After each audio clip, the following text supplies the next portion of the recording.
Chicken పచ్చడి అనగానే ఎంత పెద్ద ప్రాసెసో, ఇది ఏమేం చేయాలో, ఏం కలపాలో ఏమో అని అర్థం కాదు కదా అసలుకి.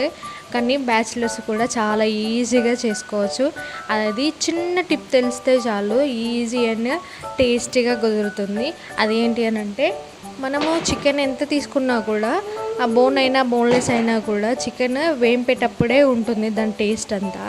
అది ఎంత మంచిగా వేగితే అంత బాగుంటుంది పచ్చడి కూడా. అది ఎలాగనంటే, ఒక ప్యాన్లో మనం మంచిగా వాష్ చేసుకొని చికెన్ వేసుకొని దాంట్లో ఉన్న నీరు మొత్తం పోవాలని అంటే కొంచెం దానిపైన ఉప్పు కొంచెం పసుపు వేస్తే మంచిగా అప్పుడే క్రిస్పీగా అయిపోతుంది చికెన్. ప్రతి ఒక్క పీస్ మంచిగా దగ్గరికి అయిపోయి, అంటే దాంట్లో ఉన్న వాటర్ అంతా అబ్జర్వ్ అయిపోయి బాగుంటుంది. అలా అయిన తర్వాతనే దాన్ని డీప్ ఫ్రై చేసామనుకోండి, అది ఇంకా చాలా బాగా క్రిస్పీ అయిపోయి మనకి టేస్ట్ అనేది వస్తుంది.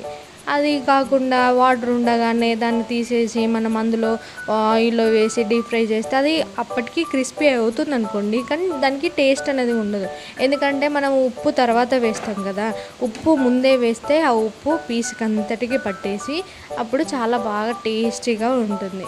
చూడండి, క్రిస్పీగా అట్లా ఆయిల్లో డీప్ ఫ్రై చేసుకొని తర్వాత మనం కలిపి పెట్టుకున్న గరం మసాలా, చికెన్ మసాలా, ధనియా పౌడర్, వెల్లుల్లి పేస్ట్ అంతా వేసి, కారం కూడా వేసి, దానిపైన కొంతమంది కరివేపాకు ముందే వేస్తారు, కానీ దాని ఫ్లేవర్ అనేది చాలా రోజుల వరకు ఉండదు ముందుగా వేస్తే.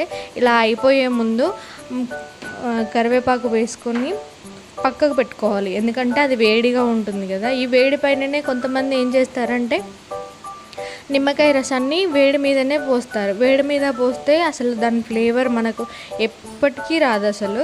కాకపోతే అందరూ అదే చేస్తారు. అలా కాకుండా లాస్ట్లో మొత్తం చల్లారిన తర్వాత ఆ పచ్చడిని, చికెన్ పచ్చడిని అంతా అయిపోయిన తర్వాత పక్కకు పెట్టేసి ఇట్లా పైన మొత్తం అయిపోయిన తర్వాత చల్లుకున్న దాని ఫ్లేవర్ మాత్రం ఆసమ్ ఉంటుంది. Thanks for watching this video. Bye.